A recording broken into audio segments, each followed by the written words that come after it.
안녕하십니까. 더배우원 여러분, 청소년 상담사 2급 필기시험 대비를 위한 두 번째 과목인 상담연구방문, 오늘 마지막 차시인 15차시 강의를 시작하도록 하겠습니다. 여러분, 교재 위치는 197페이지 가운데입니다. 분포의 유형에 대해서 설명을 하고, 이러한 분포 유형이 어떤 것들이 있느냐, 또 어떤 기준에 구분이 되느냐 하는 것들을 한번 살펴보겠습니다. 이것은 그 내용 자체를 아는 것보다는 우리가 어떤 객관식 시험에 일반적으로 이산 확률 분포에는 어떤 것들이 있고, 그 다음에 연속 확률 분포에는 어떤 것들이 있는가, 이런 단순한 문제들도 나오기 때문에 기초 지식으로 알아두시기 바랍니다. 일반적으로 확률 분포의 유형을 나눌 때는 그 변수의 값에 대해서 어떤 기준으로 나누냐 따라서 나눠지는데요. 일단 이산 확률 분포라고 하는 것이 있습니다. 이 같은 경우는 이산은 산수 계산이 가능한, 그 값이 일반적으로 상수로, 정수로 떨어진다거나 이렇게 소수점이 등장하지 않는 거죠. 그러니까 연속적이지 않다라는 거죠. 그래서 딱딱 끊어지게 해서 계산이 가능하고 변수의 값이 명확하고 그 수도 한정되어 있는 분포를 우리가 이산 확률 분포라고 하고, 그 종류로는 이항 분포, 초기하 분포 또는 보아송 분포라고 하는 세 가지가 있고요.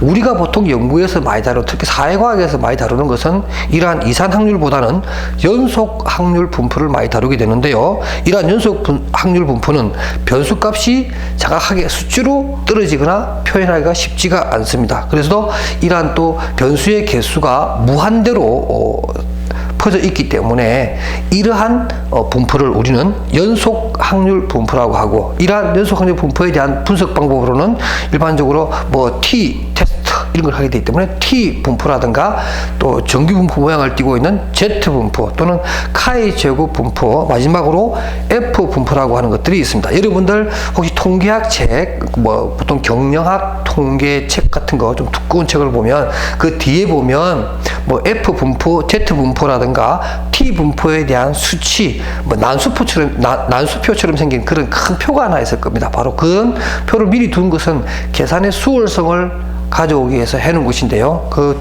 상단에 보면 Z 분포니 F 분포니 하는 그런 표가 있을 겁니다. 바로 그러한 내용이 바로 연속 확률 분포다, 이렇게 알아주시면 되겠습니다. 그러면 시험과 관련해서는 이제 이 분포 중에서도 특히 T 분포라든가 또는 카이 제곱 분포라든가 F 분포에 대한 문제가 많이 나옵니다.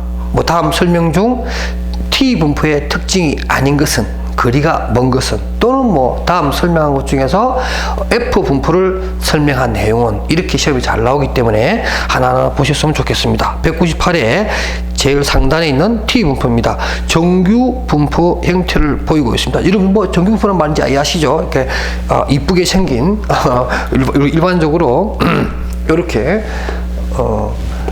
좌우 대칭이면서 가운데가 볼록한 이런 모양의 분포들을 우리가 정규 분포라고 하는데요. 이런 모양을 띠고 있다. 그리고 이게 보통 Z 분포에 해당되는 그런 모양새죠. 그래서 T 분포도 Z 모양과 비슷한 닮은 꼴이다 라고 얘기하고, 사례수가 30 이하일 경우에는 자유도를 고려한 분포로서 Z 분포와 많이 닮아 있다, 이렇게 얘기하고, 우리가 Z 분포 조금 이 설명할 때 나오는 그 자유도 우리가 전 시간에 배웠죠. 그 개념을 고려해야 됩니다. 그 다음에 조금 밑에 내려가게 되면 자유도가 증가할수록 분산은 1에 접근한다라는 특징이 있겠고요. 그 다음에 보통 표본의 크기가 330개 이상이면은 표준 정규 분포, 다시 말해서 Z 분포의 모양과 비슷한 동일한 분포 형태를 보여준다. 좌우 대칭의 모양이다, 이렇게 설명이 가능합니다. 그 다음 카이 제곱 분포는 칼 피어슨에 의해서 개발된 분포로서 모집단 분산에 관련해서 여러분 이제 평균 분산 이런 개념이 나오는데, 일단은 분산에 대한 가설 검증이나 교차 분석에 많이 사용하는 분포로서 카이 또는 카이 제곱 분포, 여러분들 꼭 알아두셨으면 좋겠습니다. 그래서 보통 우리가 교차 분석한다 그러면 그게 카이 제곱 분석이다, 이렇게 여러분들이 이해하시면 되겠습니다. 그러나 이러한 카이 제곱 분포는 정규 분포 모양을 취하지 않고요.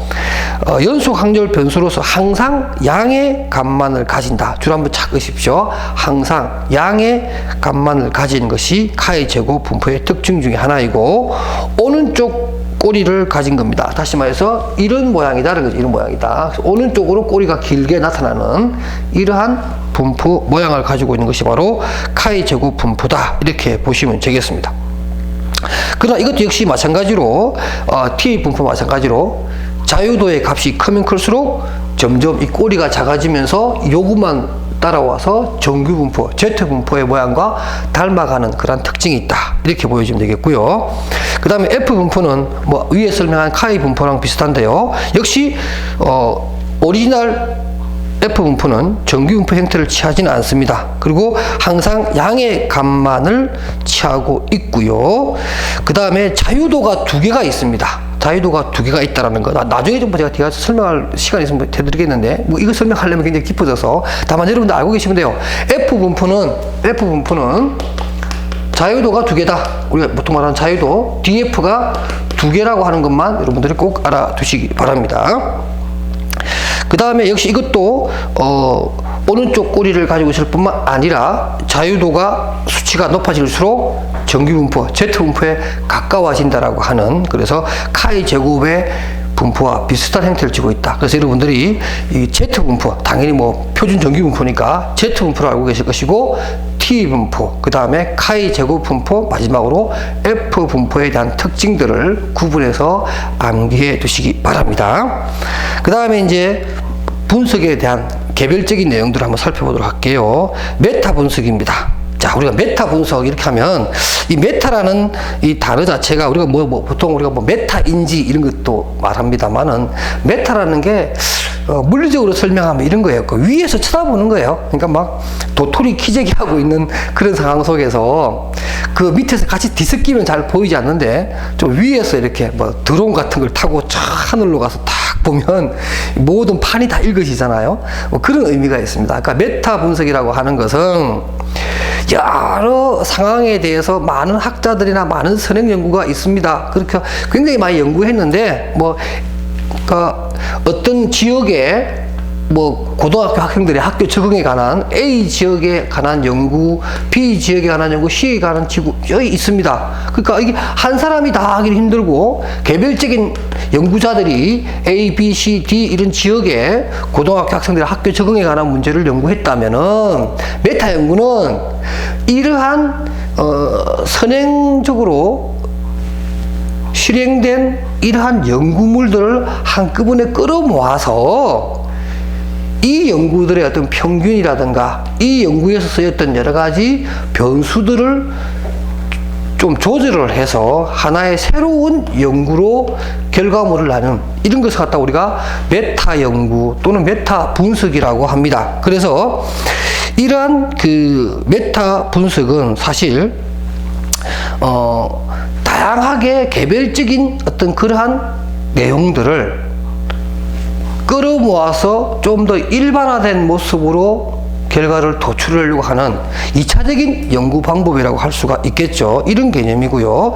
일반적으로 뭐 각각의 연구들에 대한 평균을 이용하게 될 뿐만 아니라 이러한 연구들이 개별적으로 다 연구의 질이 높고 내용이 알차다면 그런 것을 끌어모아 놓고 통합적으로 본 이 메타 연구도 매우 알찬 연구가 되겠죠. 그래서 개별적인 사안을 전체적인 사항으로 볼 수 있는 하나의 어떤 기준점을 만드는 데 있어서 메타 분석은 굉장히 필요하고 중요한 연구 중에 하나일 것이다. 이렇게 여러분들이 개념을 잡아주시면 되겠습니다.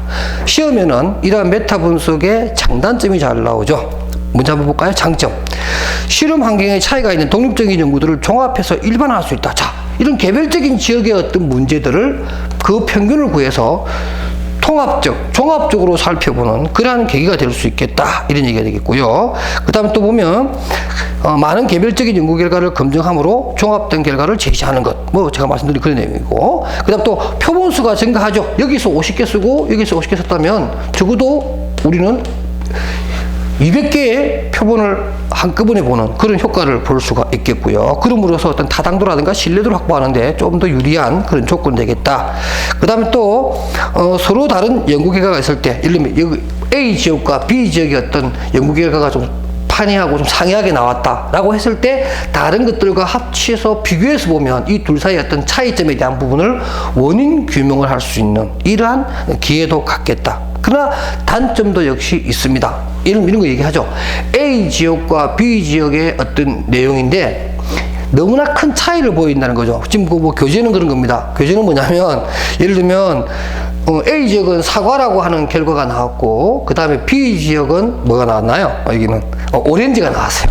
오렌지라고 하는 결과가 나왔습니다. 확인이 다른 어떤 그런 내용임에도 불구하고 나는 이 두 개 합쳐서 나는 과일을 연구한 것이다. 이렇게 조금은 억지 춘향을 부릴 수도 있다라는 거죠. 왜냐하면 사과와 오렌지가 모든 과일에 대표하는 것은 아니거든요. 그런 측면에서 또 메타 분석이 또 그런 고집을 피울 수도 있다. 이런 단점이 있고요. 그 다음에 아까 얘기처럼 이 각각의 연구들이 질이 낮아버리면 질이 높아야 되는데 질이 낮아버리면 그야말로 쓰레기를 집어넣고 쓰레기를 끄집어넣는 우리가 뭐 통계학에서 그렇게 많이 하죠. 쓰레기를 집어넣으면 쓰레기밖에 나오지 않는다. 이런 얘기를 많이 하는데 바로 그러한 단점이 생길 수가 있겠고 또 제일 마지막에 이런 것도 있어요. 연구를 수집할 때 대체로 출판된 연구를 표집 대상으로 한다. 그러니까 메타 분석을 하기 위해서 이러한 자료들을 우리가 표집을 할 터인데 이 자료들이 대부분 다 뭐예요? 인쇄되어 있거나 외부에 노출되어 있는 자료만 가지고 하겠죠. 그러니까 우리가 연구에 있어서 랜덤하게 어떤 자료를 추출해야 되는데 출판되어 있거나 노출되어 있는 자료만 가지고 하기 때문에 어떤 샘플에 문제가 있고 대표성에서 문제가 될 수 있다. 이런 얘기죠. 자, 그 다음에 이제 교차 분석에 대해서 설명합니다. 여러분들 일단 분석과 관련된 통계 분석을 할 때 제일 먼저 접하는 게 바로 이 교차 분석입니다. 왜냐하면 교차 분석이라는 게 여러분들 보통 우리가 연구물 같은 거 보면 특히 사회과학에 있어서 연구물은 항상 먼저 등장하는 게 뭐죠? 인구 통계학적 이런 거죠. 인구 통계학적 분석 이런 말이 꼭 나옵니다. 그래서 어떤 인구라든가 그 지역의 여러 가지 지역적인 특성이라든가 우리가 보통 말하는 수량적 변수가 아닌 양적 변수가 아닌 질적 변수를 가지고서 인구 통계학적인 이런 성별이라든가 그죠? 학력이라든가 이런 것들을 통해서 우리가 먼저 인구 통계학적인 배경을 분석해 놓습니다. 그게 대부분 카이 제곱을 이용한 교차 분석이 많아요. 연구의 앞부분에 나오죠. 그래서 우리가 늘 교차 분석을 빨리 접하게 되는데요. 그래서 또 많이 알고 계시고 또 단순한 분석에 해당되기 때문에 그런 내용입니다. 그래서 일단은 교차 분석은 그 200페이지 제일 두 번째 줄에 보면 독립변수든 종속변수든 모두가 범주입니다. 범주 변수예요. 그렇게 해서 말해서 이 뭐죠? 질적이라는 거죠. 질적. 우리가 알고 있는 변수의 유형으로 보면은 뭐가 될까요? 예를 들면 명령, 척도 이런 것들이죠. 그 다음에 뭐가 있을까요? 서열, 척도 이런 것들이 일반적으로 범주형 척도에 속하고 이것이 보통 교차 분석에서 쓰인다. 이렇게 여러분들이 알아두셨으면 좋겠고요. 그래서 조금 전에 200페이지 위에서 네 번째 줄에 보면 그 두 변인 간의 교차 빈도에 대한 통계적 유의성을 검증해주는 그러한 통계적 추론 통계를 제공하는 그러한 분석이 교차 분석입니다. 그래서 일반적으로 우리가 이 교차 분석을 정리하면 우리가 뒤에서 배우게 될 T 검증이라든가 상관관계 분석, 분산 분석, 회귀 분석 이러한 것들은 대부분 다 뭐예요? 양적 데이터, 양적 변수를 가지고 하죠. 그러니까 우리가 비율 척도라든가 등간 척도 이런 걸 가지고 하는 반면에 여기 말하는 교차 분석은 바로 저런 질적 변수를 가지고 한다. 이렇게 두 분석의 차이점이 있다라는 것만 알고 계시면 되겠습니다. 그 다음에 이제 T 검증입니다. T 테스트 이렇게 얘기하고 보통 스튜던트 학생 스튜던트의 그 두 번째 영어 알파벳인 T를 따내서 T 테스트라고 하는데요. 이 T 테스트는 T 검증은 말이죠. 일단 평균입니다.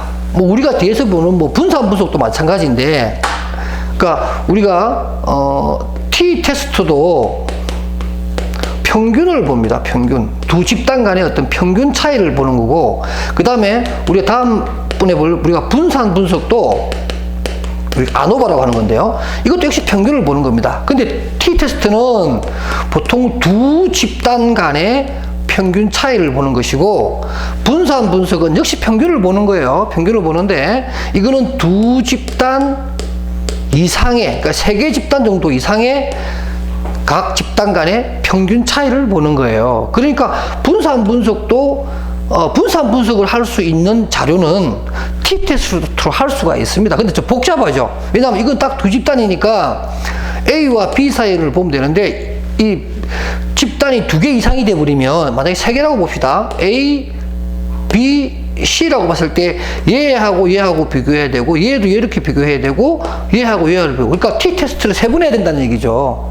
각각의 2개의 집단을 만들어서 평균을 비교해야 되니까. 그래서 이게 복잡하니까 t-테스트를 하지 않고 또 다른 분석 방법인 분산 분석 방식으로 하는 거다. 그러니까 이 2개의 공통점은 평균 차이를 보는 것이다. 이렇게 일단 개념을 잡으시고 보시면 되겠습니다. 그래서 이러한 t-테스트의 종류는 1표본과 독립표본, 그리고 종속표본 내지는 대응표본이라고 하는 3가지 유형으로 나누는데, 하나씩 보면은 첫 번째 1표본 t 검정이라고 하는 것은 거기 나옵니다. 두 집단 간의 평균 차이를 비교함으로 두 집단의 속성을 나타내는 데이터가 있어야 한다. 그러나 연구를 하다 보면 여건상 두 집단 중 한 집단의 속성을 나타내는 데이터만 구하는 경우가 있다라는 거죠. 그러니까 이것을 1표본 t 검정이라고 하는 겁니다. 지금 예시는 그런 겁니다. 한국과 미국의 대학생들은 에 있어서 스마트폰 중독에 차이가 있을 것이다.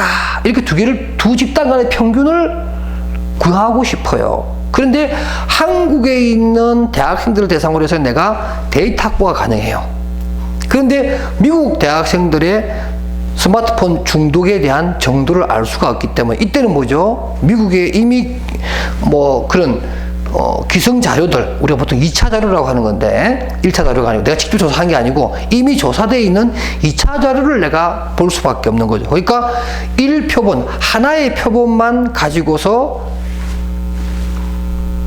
맞은편에 마주본, 그러니까 비교하려고 하는 집단의 평균과 비교해보는 이러한 검정을 우리가 1표본 검정이라고 합니다. 그 다음에 독립표본 t 검정은 조금 전에 1표본 표준과 다르게 이런 겁니다. 그래서 우리가 양쪽 다 자료를 직접 1차 자료를 구해서 비교해 보는 겁니다. 그래서 우리가 독립표본 t 검정이라고 하는 거고요. 그 다음 마지막으로 밑에 보면 양가로 3번에 대형 또는 종속쌍 또는 상태 표본이라고 하는 것이 있습니다. 이것은 뭐냐면 이런 거예요. 우리가 보통 사전사후 개념으로 보시면 돼요. 자, 대형 표본 t 검정은 실험 연구에서 자주 사용되는 통계 분석 기법으로서 실험 처치 전후의 데이터를 수집한 후에 두 데이터 간의 평균 차이를 검증하는 방법입니다. 하나의 집단이긴 하지만 사전과 사후로 나누게 되면 2개의 집단이 되겠죠. 이러한 2개의 집단을 비교하는 방법, 이것을 우리가 대형 t 검정이라고 한다. 그래서 t 검정에 3가지가 있습니다. 그 다음 향상학습에 있는 내용들을 참고로 보시고요. 일반적으로 우리가 보통 등분산 가정이라고 하는 개념이 있는데요. 이게 뭐냐면 우리가 어떤 평균을 비교할 때 일반적으로 분포가 정규 분포를 닮아 있어야 좋겠죠. 그래야 비교하는데도 우리가 수월할 것이고, 이게 하나는 정규 분포 모양을 가지고 있고 하나는 오른쪽 꼬리가 길다든가 뒤쪽 꼬리가 길다든가 이렇게 돼버리면 안 되죠. 그러니까 어떤 자료의 정규성, 자료의 등분산성을 알아보는 것인데, 그 대표적인 것이 바로 여러분들 향상학습 아랫단에 있는 양가로 2번에 있는 레빈 등분산 검증이라고 하는 것이 있다라고 보면서, 일반적으로 결론적으로 내리게 되면 기무가스를 채택하는 방법에 있어서 P 밸류라고 해서 P 값을 가지고 합니다. P 값을. 그래서 P 값을 가지고서 이것이 0.05를 넘느냐 안 넘느냐 하는 것에 따라서 기무가스를 채택할 거냐 기각할 것이냐, 다시 말해서 자료에 어떤 정규성이 있기 때문에 예를 들면 그런 문제가 없다면은 또 그래서 자기 연구가설이 어느 정도 타당하다면 규모가설을 기각을 해야 되겠죠. 바로 그러한 기준이 되는 것이 바로 p-밸류, p-값을 가지고 합니다. 그래서 일반적으로 p-값이 0.05보다 사회과학에서는 0.05보다 크게 되면은 규모가설이 채택되어서 정규성을 갖는 것으로 판단하게 되는 거지요. 이렇게 구분하는 것이 있다. 용어 개념만 여러분들한테 설명해 드린 거예요. 이 시간에 중요한 것은 T검정의 종류 세 가지가 어떻게 개념 짓나, 이것만 여러분들 알아두시면 되겠습니다. 그 다음에 이제 분산 분석에 대해서 설명을 하려고 합니다. 이게 뭐 이번 시간에 좀 끝내려고 했는데 도저히 안 되네요. 한 시간 더 가지고 다음 시간에 좀 더 해야 될 것 같습니다. 일단 이번 시간은 제가 분산 분석에 대해서만 좀 설명을 하고 이 시간 마치도록 하겠습니다. 분산 분석에 보면 그 202페이지 제5절입니다. 분산 분석은 일반적으로 아노바라고 많이 얘기를 합니다. 그래서 뭐 원래 아나리시스 오브 발리안스라고 하는 별량 분석 또는 분산 분석 이렇게 얘기하는 건데요. 이것은 아까 우리가 t-테스트와 얘기할 때 이러한 아노바 분산 분석은 뭐죠? 두 개 이상의 집단 간의 평균 차이를 검증하는 것이다. 이렇게 알아두시면 되겠고요. 따지고 보면 t-검증을 2번, 3번, 4번 이렇게 하는 방법을 한꺼번에 한다. 이렇게 보시면 될 것 같고, 그래서 독립변수가 1개일 때는 이런 분산 분석이라고 하고, 독립변수가 2개 이상일 경우에는 다원 분산 분석이라고 합니다. 그러니까 다원 분산 분석은 독립변수도 2개 이상이고, 그죠? 그 다음에 또 뭐예요? 집단도 2개 이상인 이러한 것을 우리가 다원 분산 분석이라고, 뭐 다별량 분석 이렇게도 어떤 책에는 나오기도 합니다. 바로 그런 분석이고요. 이러한 그 분산 분석의 경우에는 F 분산 분석을 사용한다. 이렇게 일단 알아두시기 바랍니다. 그래서 그 단락에 제 밑에 보면 집단 이상을 비교할 경우에는 F 분산 분석을 사용한다. 이렇게 일단은 개념만 잡아주시고, 이게 대체 뭐냐? 그건 우리가 SPSS에 들어가게 되면 F 값이라고 하는 것이 나오게 되거든요. 바로 그러한 F 값의 수치를 가지고 통계표를 보고 이제 우리가 계산하는 식을 찾는 건데, 일단 여러분들은 그냥 분산 분석에서는 F 값이라고 하는 것, F 분산 분석이라는 것을 사용하게 된다. 이렇게 기계적으로 암기해 주시기 바랍니다. 다음 시간에는 이런 아노바와 또 안코바, 그 다음 또 뭐 보통 통계의 꽃이라고 하는 회귀 분석에 관한 얘기를 좀 하고, 마지막 우리가 연구 방법론에 있어서 윤리적인 문제를 다루는 시간을 갖도록 하겠습니다. 양이 많고 설명할 게 많아서 제가 사실은 좀 이번 시간 다 끝내려고 그랬는데 좀 힘드네요. 자, 고생하셨고요. 다음 시간에 한 번 더 우리가 202페이지 분산 분석과 공분산, 안코바에 대한 얘기, 회귀 분석에 관한 얘기를 해드릴까 합니다. 오늘 여러분들 수고하셨습니다.